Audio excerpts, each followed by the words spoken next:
Alan, first of all, thank you so much for coming on Speaking of Fashion. It's amazing to have you here.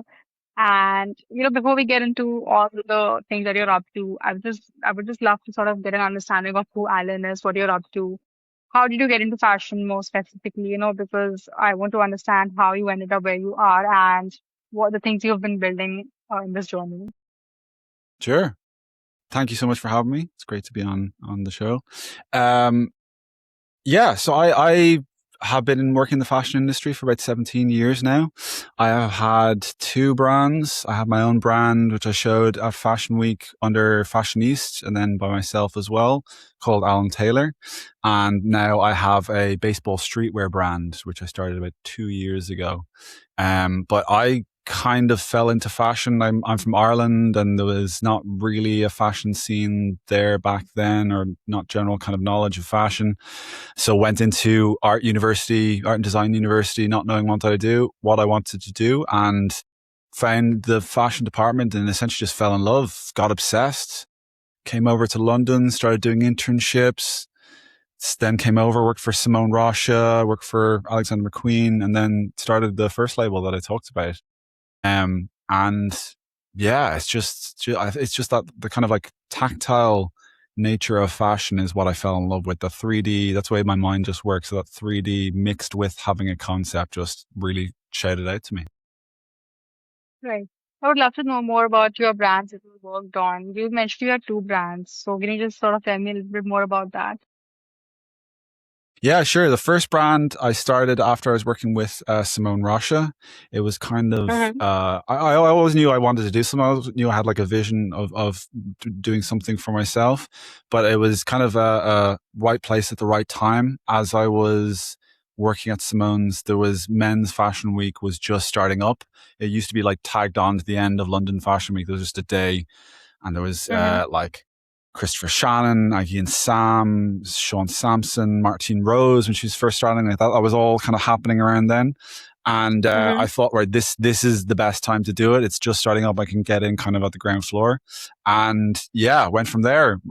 Did did really well. It was just like still quite learning. I started really young. I was like 23, 24 when I started my brand then, which was too young to start, stupidly young.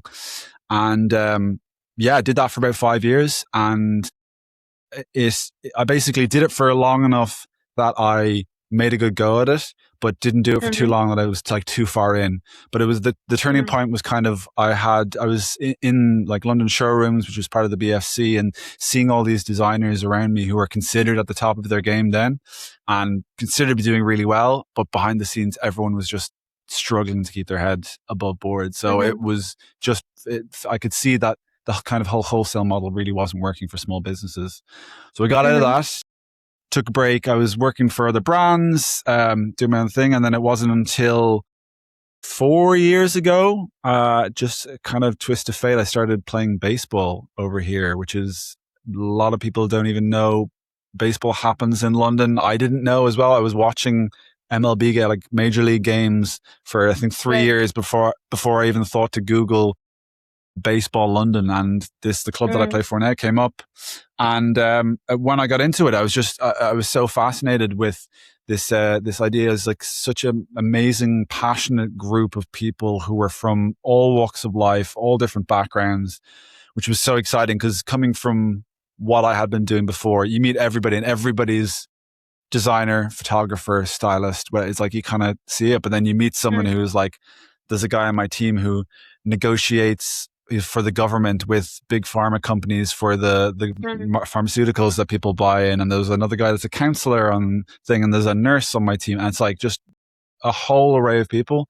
But the thing that I kind of clung on to is like I've always been fascinated with subcultures, and Mm-hmm. I was just so intrigued by the idea that America's biggest sport is a Mm-hmm. subculture in London. It's like underground, passionate, and that kind of came then the focus and the route for starting the brand.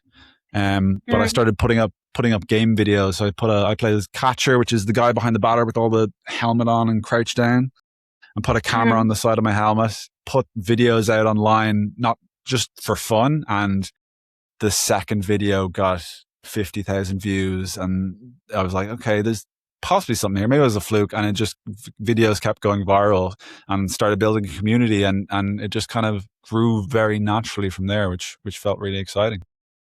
Amazing, amazing. You've had quite a journey. And I would love to know more about your experience at Simone, Rosha, and McQueen. Because both of them are like the cornerstones of London Fashion Week. So I would love to know what you did there and how was that experience like? Yeah, it was amazing. I worked as an assistant designer. It was one of my first jobs at McQueen, and Mm-hmm. it's hardcore in there. It's like I was in menswear in McQueen, and it Mm-hmm. was working till like 11 every night, nearly every night, and Mm-hmm. just like really meticulous on the way they ran it, really meticulous on the way they researched, the way they designed, the samples that they did. Mm-hmm. And I kind of thrive in that situation.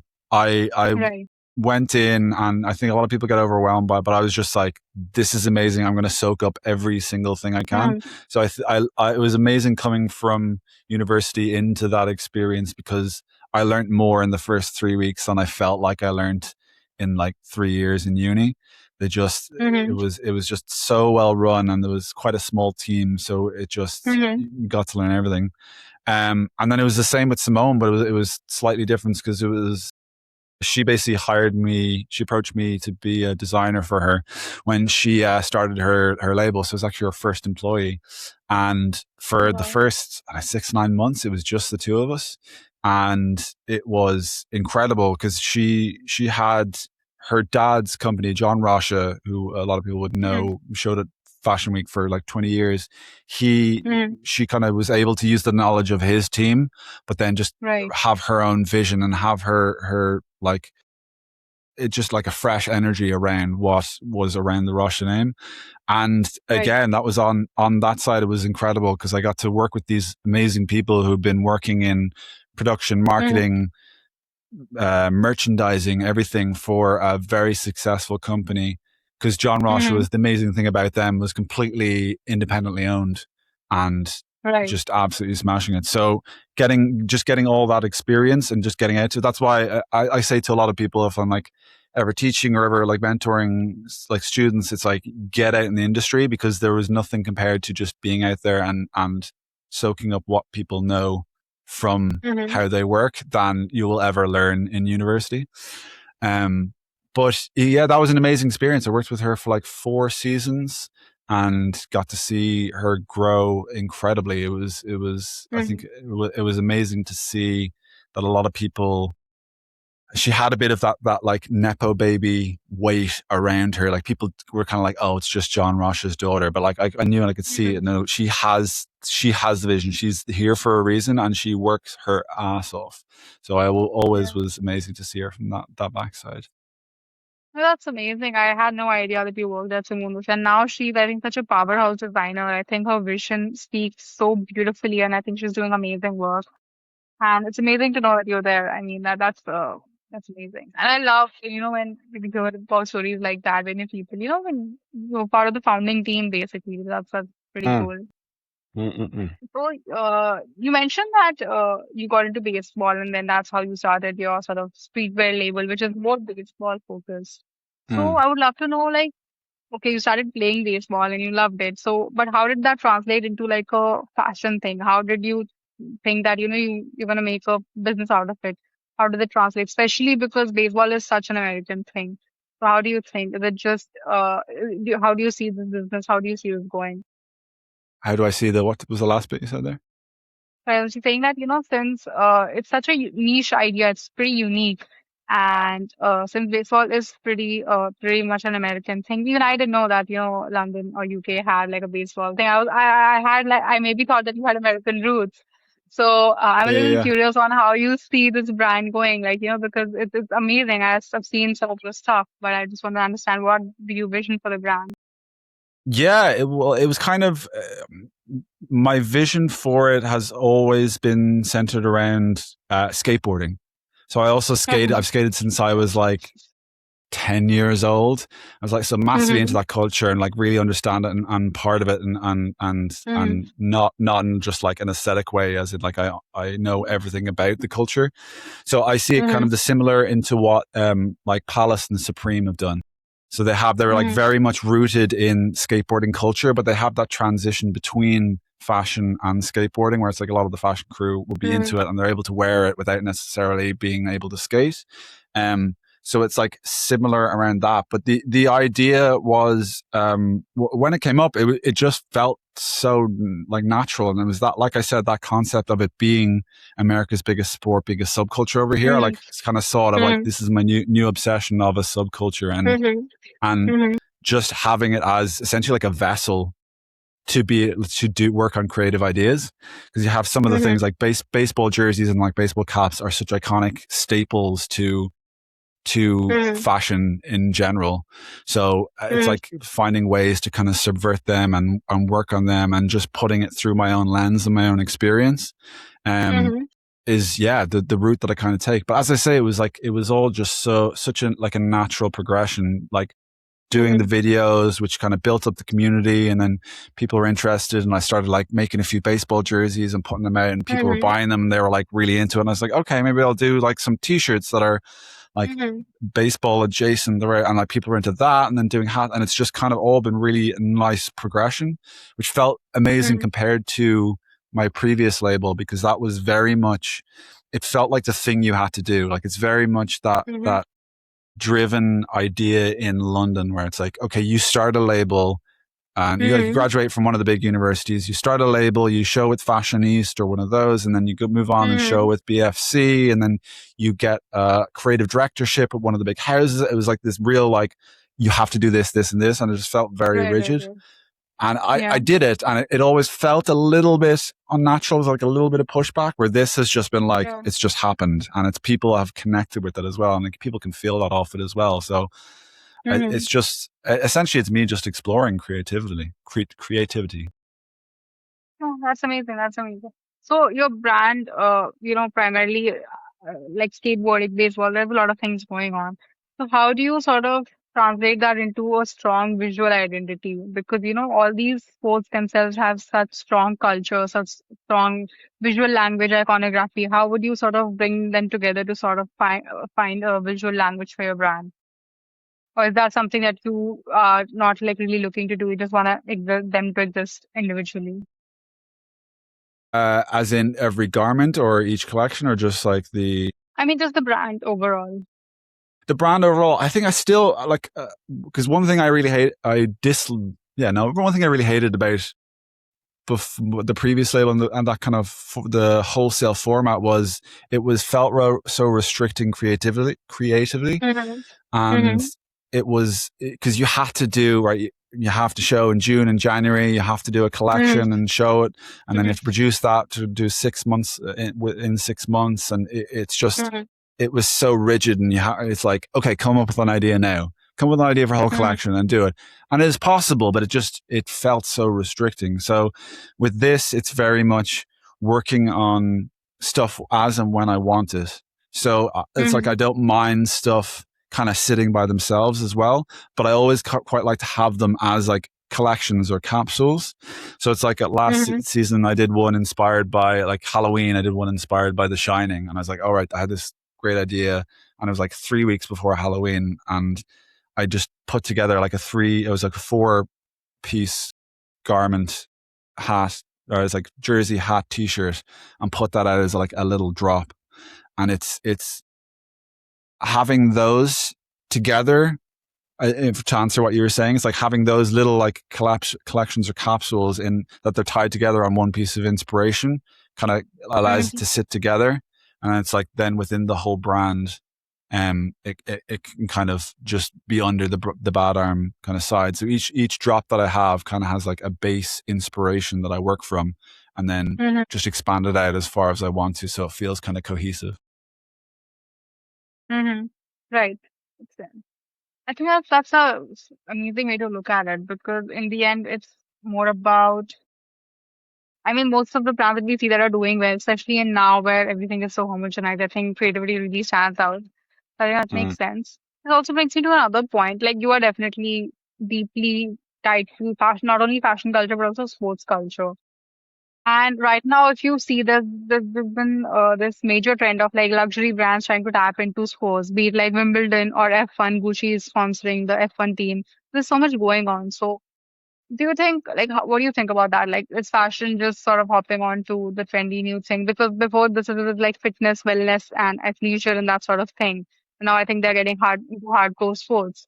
I would just love to know what you think from, especially coming from a person who understands both these worlds so well. Mm.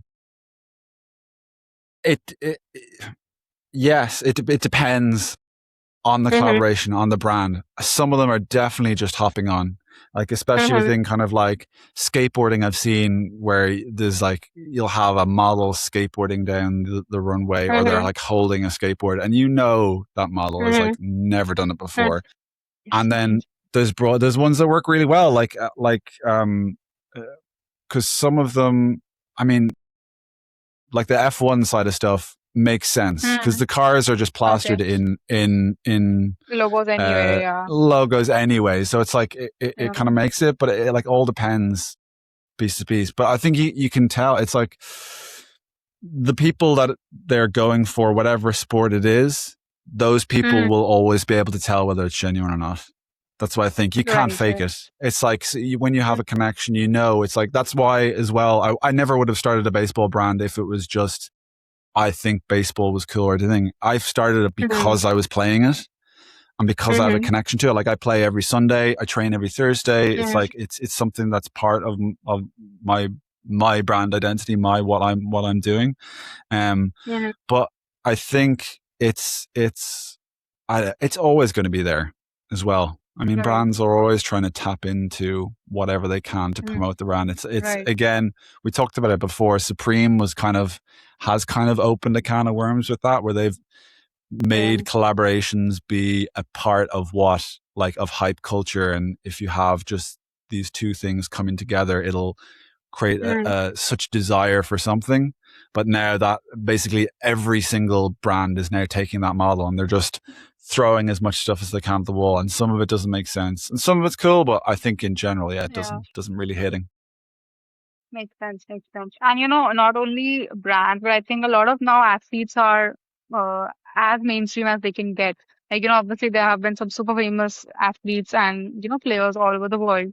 And I think now even like players from like relatively niche sports are sort of getting more spotlight, and people are trying to use fashion as a cultural means to communicate with a broader audience. So, for example, if I might not watch gymnastics, or I might not watch like F1 racing, but I might be into what that person is wearing.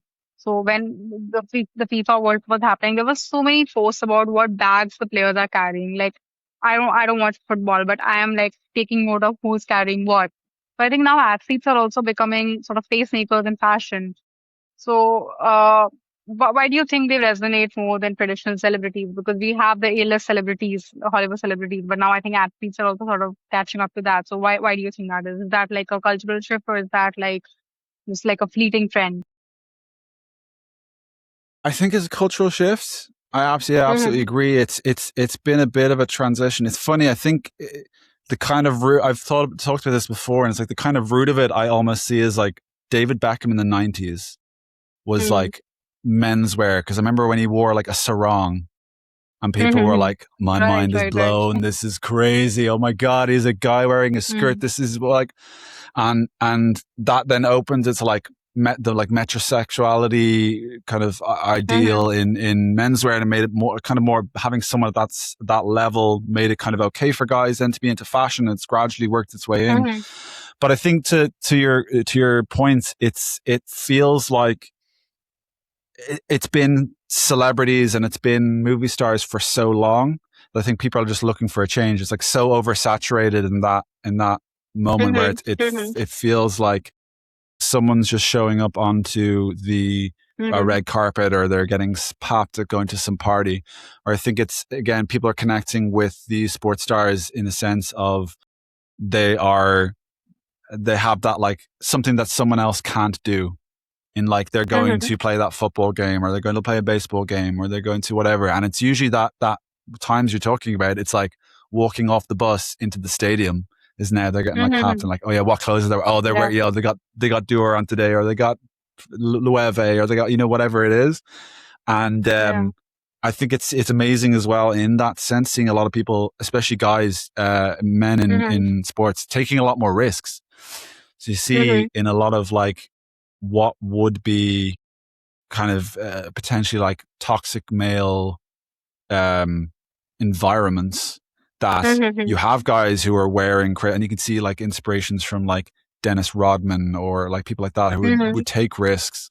And yeah, I think it's just like that mix of kind of oversaturation from regular celebrities and moving into Mm-hmm. something new, that it feels like sports is one of the places that is happening. Mm-hmm. Yeah. And I would also love to pick your brain on this whole athleisure and activewear thing because I think that's been going on for a while, especially pioneered by Lululemon and brands like Alo. But I think it's also it's a very big debate in fashion. Or the question more is that fashion or not? Because sports is the new thing. Like I just saw Louis Vuitton selling yoga mats, which is like insane. Like they're selling all the sports equipment. So Mm. brands are definitely getting onto this athleisure activewear thing. So what do you think about that? Like, is that just another cash grab, or do you think that, since the way that we dress has changed so much that it's just how it is now? Yeah, I think it's, again, it will be partly cash grab. It will be partly it. I kind of can't stand athleisure. I'm like, Yeah. I don't, I'm because I as well, I think it's more like I as well don't like all of one. Like if someone's just wearing all athleisure, I'm like, Got it. okay, yeah, kind of boring. I want to see like, Mhm. oh, athleisure with a bit of tailoring, or Got it. athleisure with a bit of like punky style. Like how are you mixing up? How are you making it on? I get too annoyed when people are like, it's lazy when you're just taking exactly off the mannequin with what they designed and putting it on yourself. Mhm. So I mean, it's all a change, but it's kind of, I think it's all cyclical as well, where it's like athleisure and sports is kind of so at the forefront now that there's going to be a bit of pushback, and it's going to be changed to like, now there's going to be people who are going more into tailoring, and it's kind of like it was all to do with, it's all kind of environmental and situational as well. Like COVID really changed it up for everybody, because everybody had to stay at home and everybody was working on their laptops doing Right. on screen meetings. So I don't have to wear a suit going in. So yeah, you know what, these Yeah. athleisure stuff is really comfortable. So I think Mhm. it's all a mix, but again, it's just has to be true to the brand. That's what I always come back to. Mhm. It's like if it feels awkward, it's going to be a cash grab. But if it makes sense to what you're doing, then yeah, Mhm. it's definitely gonna stick around. Right. And just one last question within this whole sports and fashion sort of domain is that, I mean, there's a lot going on within sports and fashion, sports marketing, fashion marketing, things like that. But do you think is there sort of like a missed opportunity there where brands could do more or maybe something in this whole area which goes often under notice or something that's just missing from this whole collaboration? Collaboration between, or what do you Like mean? sports and fashion, like there's so much going on there. People are like brands are investing in sports and vice versa. People are sort of like Mm-mm. really picking out athlete or sports person ambassadors. So I just Mm. mean in terms of the whole thing, there's so many underrepresented sports also in this world, right? Where people don't even know, like that they exist. So like there's so much scope, more scope for we for us to sort of utilize this whole sort of momentum in a better way, where you don't just prioritize maybe the flashiest things or the biggest already, like the bigger sports already. So I just wanted to know if there's anything that you feel that can be done, if there's anything lacking in this whole scene. Yeah, yeah, and I think it's all about community, where it's like Right. actually giving back. All of these crossovers always seem to be centered around product. It's like, oh yeah, Louis Vuitton has done a like all leather football with the monogram on it, or it's like, oh, Gucci are Mm-hmm. gonna do like what? So it's always about this like unobtainable Mm-hmm. product, or this thing to make money. I think one of the best examples, again going back to skateboarding, but it's like mixed in with football, is Palace have opened this space in collaboration with Nike called Manor Place, and it's this skate park down in South London, which has this like football pitch that will like raises out of the ground. So essentially, I think it used to be a Mhm. pool, and it can switch between a skate park and the football, like a four-a-side football pitch. And it's like it's free, it's open to anyone. You just come on, you book it Mhm. online. They have, I think, 6 or 7 studios there, which they're giving like residencies for designers or creatives or artists for 6 months at a time, and they constantly have people come in. But it's all free and it's all giving back. It's amazing, bringing again skateboarding, artists, Mhm. football all together, which I think Mhm. these bigger companies, they have the money to easily do that.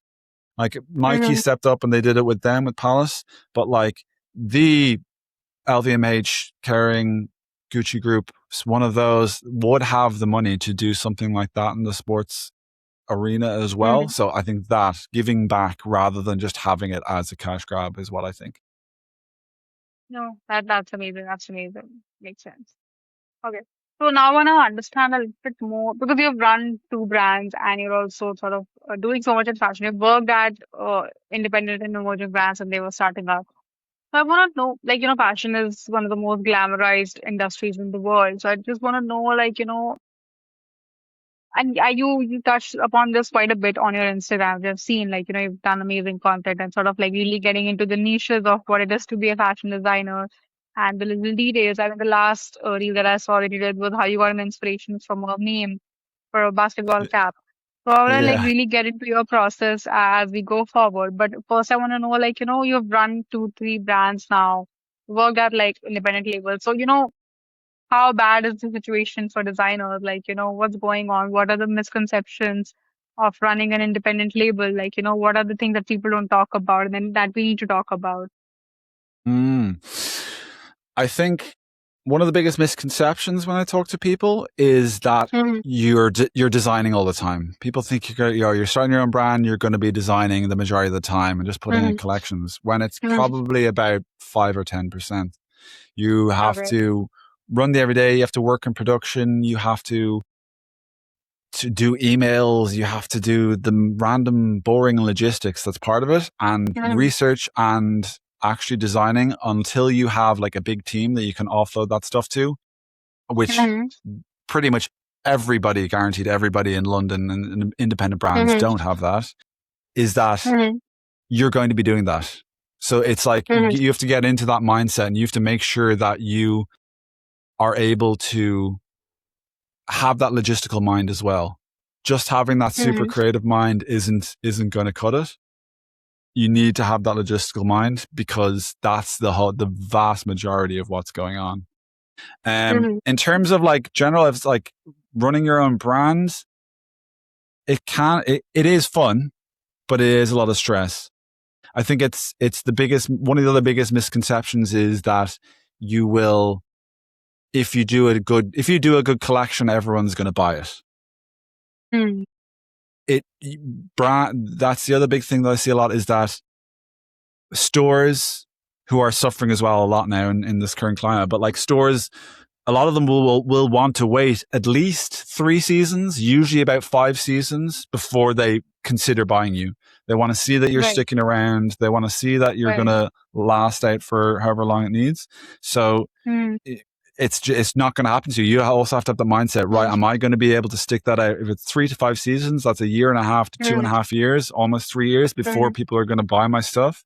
And you might get lucky Mm-hmm. on some things, but like that's where the majority of it's going to come in. So I think those two Mm-hmm. are probably the main ones. Yeah, no, I think yeah makes sense because I've seen so many like collections that we call like iconic collections from a young designer who are not sold at all. Like, like I remember the most iconic John Galliano collection, which was the 1994 fall winter, and like no one like people didn't end up buying it, but it was bought out by one the socialite with socialite, and that's how the brand survived. And that doesn't happen now as much. Like, I remember earlier people used to have like patrons and people like support arts and culture more, which is also like a big thing. I think that's definitely true. Like, but thanks to social media, I'm guessing that brands can sort of rely on that maybe a bit for the commercial side of the business. I don't know how much that Yeah, helps, but absolutely. What's it yeah, what's it but like yeah. what's it like in India, or is it So like I think in the Indian market, especially the luxury market, is very heavily dominated by occasion wear and bridal wear. I Okay. think that's the cornerstone of what we do. And there are a few more sort of global streetwear brands, but I think that they're still not at the same level as the bridal heritage designers. So in India, the Yeah. craftsmanship is the key. So we have a lot of brands who Mm, focus a lot on heritage craftsmanship because they're selling for a wedding or for an engagement or things like that. So we do have a sure, sure, very sure. heavy wedding focused market, which is sort of Yeah. unfortunate because I think that takes away space from like more creative things that young Mm, designers might want to do. But mm. that's what makes the money. So yeah. But do you get Yeah. independent brands within those, or is just all kind of like No, we bigger do have brands doing it? smaller. So the Indian wedding market is massive. It's probably one of the biggest industries that India has. Like, the big fat Indian wedding is not a myth here. So we do have quite a few number of brands, but it's just like, if you're starting brand and if you do Indian wear or ethnic wear, you have a higher chance to succeed than you do like maybe like a denim couture brand. So like, the probability of being successful if you do like traditional stuff is so much higher that, most people just go towards that. Even that's a very Sure. competitive market, but yeah, that's how it is. So, another question I would love to know, like, you have worked very closely in London, and the London is the holy grail for emerging and independent designers. But how much of that is actually a myth versus how supportive do you think the London ecosystem is? Because, I mean, I know for a fact that, like Paris is not that open to sort of showcasing emerging and independent designers, but London is, of course, so prominent and so sort of it's a pioneer in sort of helping our students and things like that.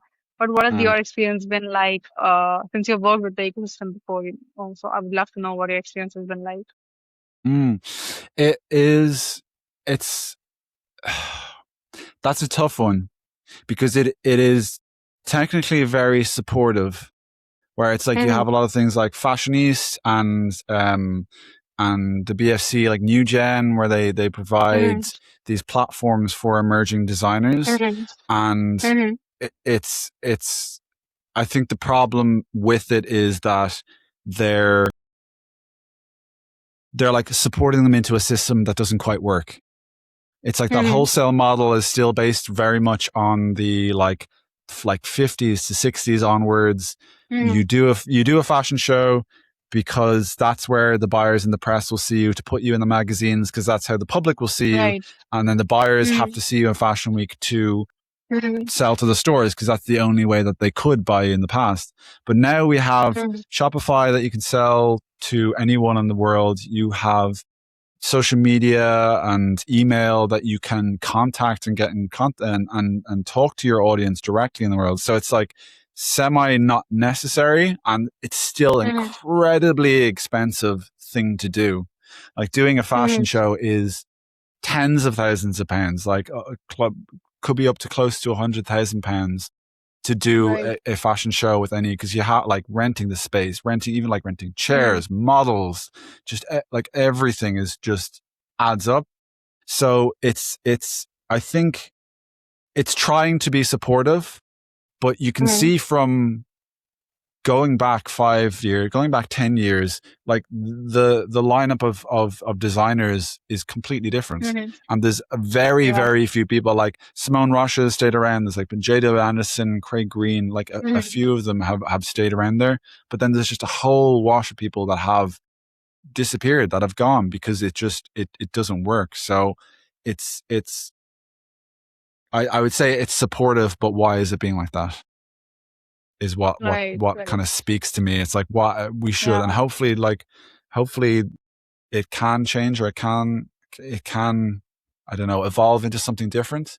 But that's what I said a lot. I've said Yeah. on social media. It's like if your dream is to be in Fashion Week, I'd ask yourself why. And if you can't give a Mm-hmm. reason other Mm-hmm. than that's what you do, then you shouldn't be Mm-hmm. doing Fashion Week, because it's Right. it's it's it makes sense for like the big shows and the theatrical shows, and if you're doing something that's Mm-hmm. interesting and different. But if you're just doing it Mm-hmm. just as a platform and you're just going to have models walking up, walking back, and like that's done, Mm-hmm. then it's a waste of money. You should be putting it into events like we were talking about, you could put on, rather than spending 100 grand, you could put on like 10 events during the year for 10 grand each, have like, Yeah. get sponsors from booze, get bands playing, or do, if it's like a run club, if you're in like leisure stuff, or Mhm.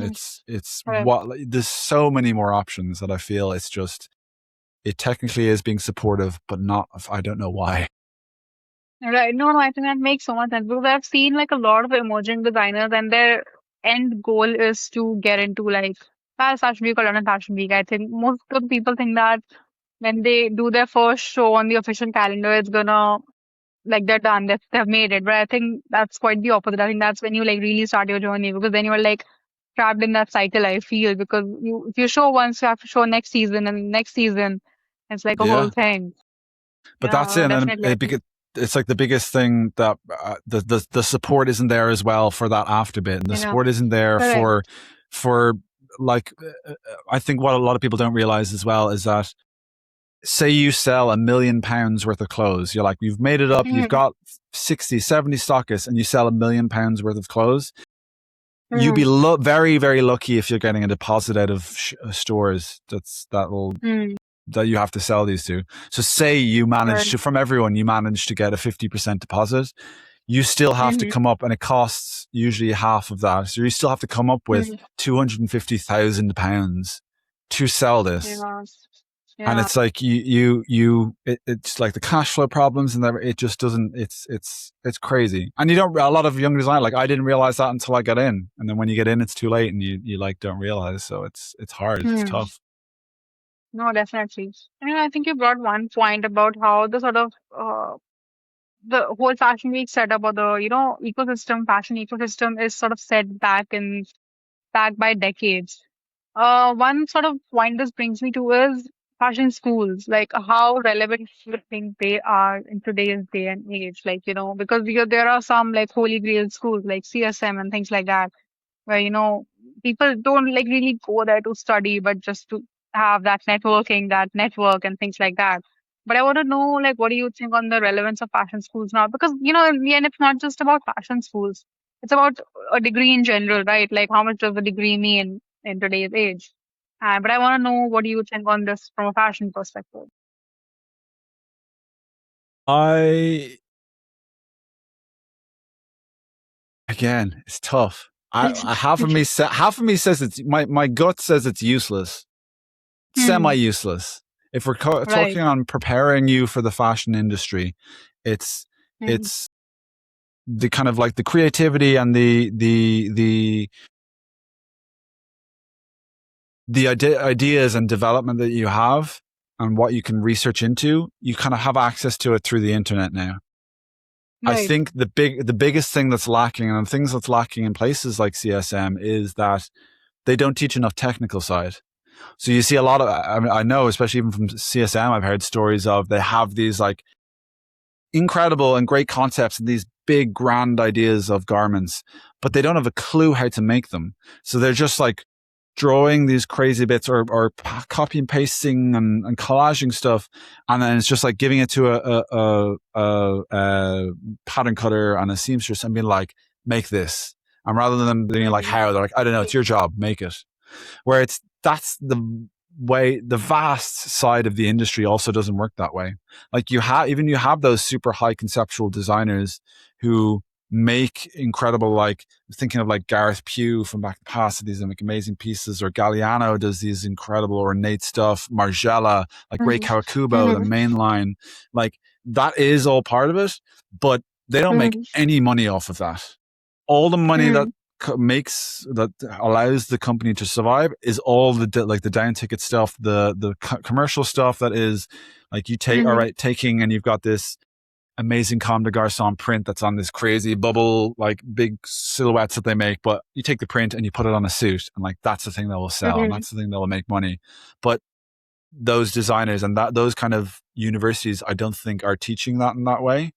And it Hmm. really doesn't help as well to, like, if you don't have that technical side, to be like, okay, I can, like, some of the best designers and assistants that I've had come through, or I've Hmm. seen working on, they'll like know from start to finish.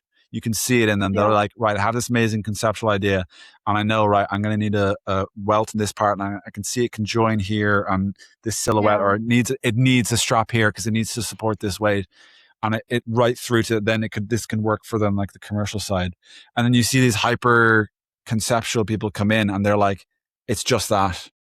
And that's also not, it's not what's gonna get you a job in the university. So I've even talked to someone recently to answer your question on are they relevant. I've like talked to someone recently who wanted to move from costume into fashion design, and I recommended to her, I was like, do a pattern cutting course. Mm-hmm. I'd do a pattern cutting course, and then I would try and intern somewhere or work somewhere or try and get like an assistant job because I had a bit of experience, but like get in and do an internship.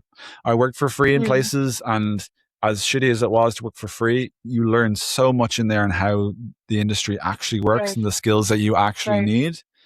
Mm-hmm. And in terms of like design development, that's all. It's like just get out onto the internet, get out communicating with people, get out like talking with friends who are in design Mm-hmm. also, and you can kind of learn how to develop your ideas that way. Because if you get nail that technical side down, then you're personally, I think you're set.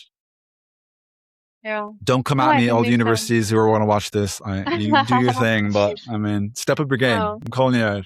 Yeah. I 100% agree. I think most of the academic syllabus and things like that are, I think, pretty dated, and that goes for almost every degree. Like, it's not a fashion thing. Even a business degree, the things that the person learns so dated, it's not relevant. So I think that's definitely a global education problem. And unfortunately, fashion is so social media driven that, those problems seem even wider because, everyone is like, everyone knows everything. So, yeah. And talking about social media, you have been pretty active on it. And, I've noticed that your sort of content has a very educational tone to it. Obviously, in a much more conversational, cool, fun, interactive way. But in the end, you are teaching the viewer something. So when I'm watching like 10 of the videos, I'm going to probably learn like 10 things. So, was this ever part of the plan? Like, to sort of build this sort of more informative angle, or did you just wanted to share what you had? And, I want to know more about how you sort of approach social media and your strategy for that in general.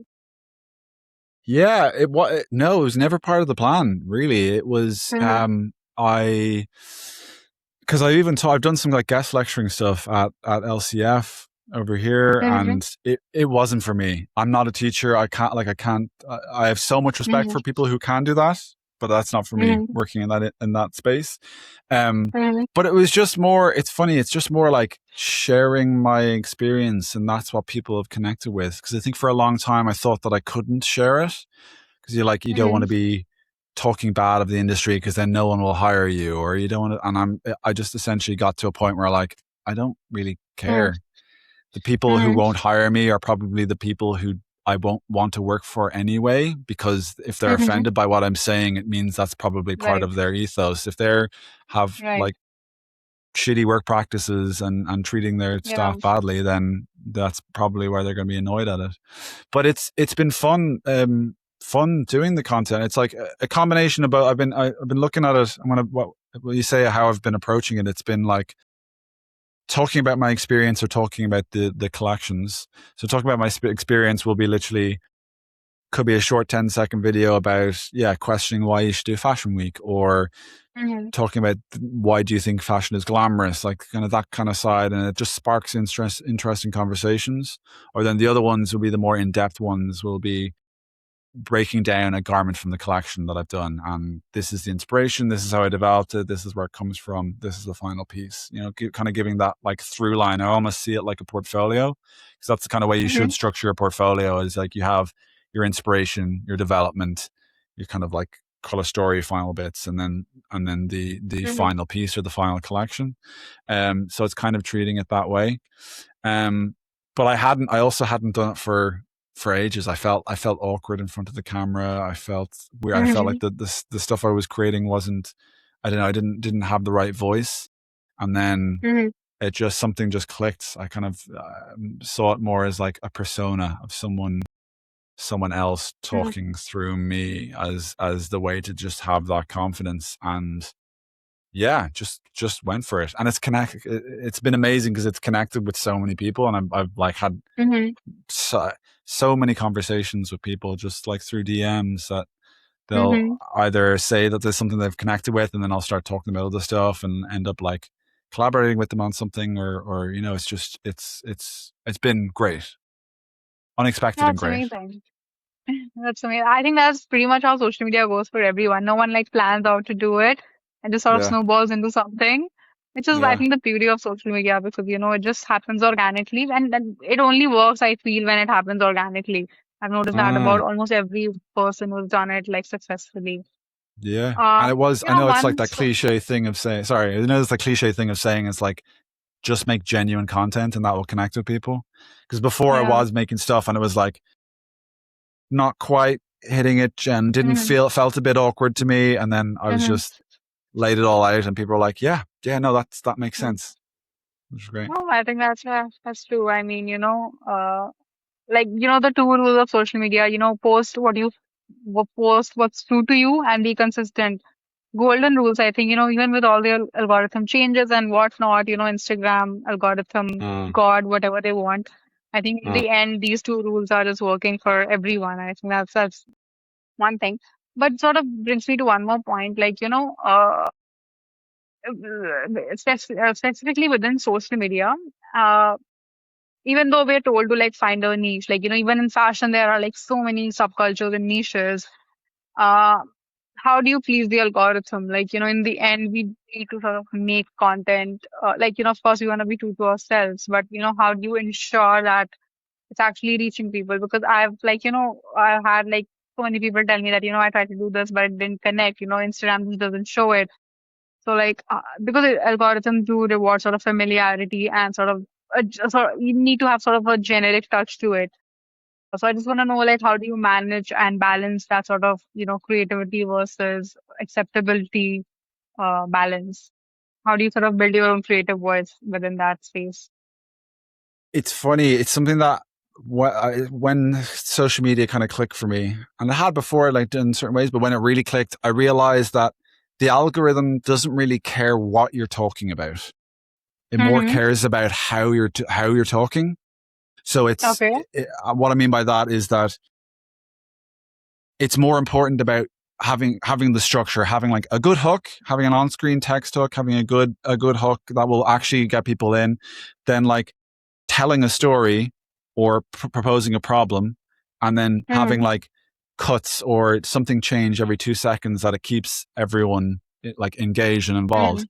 And this obviously works for like AI slop and all like that side of it. But if you just Mm-hmm. apply that to a really genuine, amazing, creative message, it will work as well. So it's like Right. the algorithm can read that, okay, this is connecting with people or people are commenting on it, so we're going to push it out to more people, and that's usually because of how I've structured it. So it's Mm-hmm. like getting that down, then and like nailing how I'm meant to do that, then kind of gives me the freedom to talk about whatever I want. Because a lot of the stuff that I'm putting out now, there's nothing that's Mm-hmm. like nothing that's playing to the algorithm. There's nothing that's trying to be Right. clickbaity, or there's nothing that's trying to Right. do Right. whatever. Right. It's like I believe everything that I'm talking about, or I'm just talking about Mm-hmm. the designs that I want to do, and I've structured in Mm-hmm. this way that it'll work for the algorithm. But I mean, it's just again as well. It's like trial and error as well. Like it's Yeah. testing stuff out, and it's some things you think will click, and some things won't. And it's that, again, that age Yeah. old story. It was like one of the first, most recent ones, a post that went viral was I filmed it in like 30 seconds. I had these other videos where I was like doing it all really Yeah. and like loads of crazy video editing. I was like, this is going to be huge. And I filmed something that was Yeah. 30 seconds and I was talking about how unglamorous the fashion industry was because I was feeling at the time. Mm-hmm. And people could feel my Yeah. power. I was just like, oh, this is Yeah. why do you think this is glamorous? Why? And then put it up, Yeah. not even thinking about it. And then it got like 100,000 views or something and like, loads. And Amazing. I was like, oh yeah, this is just be genuine. Just like talk about it. Yeah, no, 100%. Even I've noticed the same thing. Like, I was MIA on social media for the last week and I wanted to sort of reinvigorate my profile because I didn't post anything. And I was trying to think of like all these curated ideas. I was posting everything, nothing was working. And the only thing that worked was this random like meme that I did, and I'm just like, oh, okay, of course, like something that comes from the heart always works. So that's yeah, that's so true. Yeah, But oh my God, yeah, 100%. And I think you're doing so amazing. I've seen like a lot of your reels popping up as well. I've of course gone through your page in depth also. Yeah, amazing, amazing content. I think you're amazing with your hooks and your sort of copy. thank you very much. It finally clicked. But I think I had like a kind of awkwardness against it as well. I felt so cringy and to have like Mm. big captions and put the text hook and do a hook on everything. And I Oh just yeah. then I had this realization. I was like, I'm essentially being like an old man. I'm essentially being like, oh, the internet's so weird. Oh, or like, oh, you kids these days. And I was just like, why? Yeah, Why am I fighting against this? yeah, Just like do it, but talk about the stuff that you actually want to talk about. Let's talk about the yeah, content shouldn't be cringy, and then it yeah. works and it connects. So No, no, I think definitely, it doesn't feel like cringy or nervous at all. Like, I feel that there's a very sort of informed confidence that comes through, which is amazing. Yeah. thank you, thank God. Phew. No, yeah, definitely. So, Alan, I think that was pretty much what I had in mind that I wanted to speak to you about. Yeah. Perfect. Thank you so much. So, I loved speaking to you. Anything that you would want to share or add? You feel maybe we might have missed something? Anything I want to share or add? Like, no pressure, just No, like, no. Just go yeah, out, talk about, amazing. get involved in communities. Do stuff more in real life as well. If you're like advice to people starting brands is like focus on your Mm, community. yeah, Don't worry about fashion week. Don't worry about buzz stuff. Focus on the community and build that up, and then everything else will follow. And get out and do more real life in person things. Have events, even mm, if it's just bringing mm, together 10 people at the start to do a book club yeah, or go to a gig or do a run to 5K run together. Whatever it is, do yeah. that, and then it'll all follow. No, that's amazing. I think that the Fashion Week conversation we had is gonna sort of ring in my mind for quite some time. Because I think that that's a really good point. I think we need to talk more about we need to sort of reduce our dependencies on Fashion Week, and we need to inform young designers more of that. I think we need to de-glamorize this sort of pinnacle of Yeah, success that people have. Yeah, definitely. I think that's a very amazing. absolutely.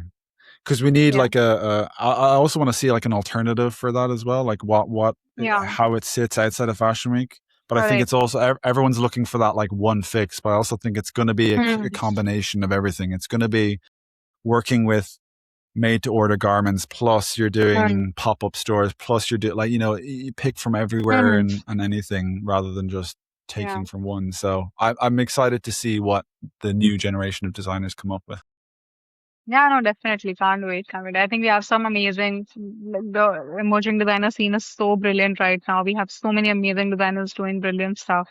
So really can't I wait to agree. see. But yeah, amazing speaking to you, Alan. Thank you so much for joining us on Seeing of Fashion. And I think we spoke about a lot of, I think, from sports to emerging design. I think this was a very interesting conversation. And I'm very glad we got to sort of have this good discussion. Yeah, Yeah, perfect. Thank you so much for having me. And if you check definitely. me But out, yeah, for everyone out there, my Instagram is Alan Taylor _ or my brand is Bad Arm Baseball. So go check it out. yeah, we'll make sure to tag it everywhere. Thank you. Thank you so Yeah. much. Thank you so much for watching. If you enjoyed this conversation, do not forget to like, comment, and subscribe. I'll see you in the next episode of Speaking of Fashion.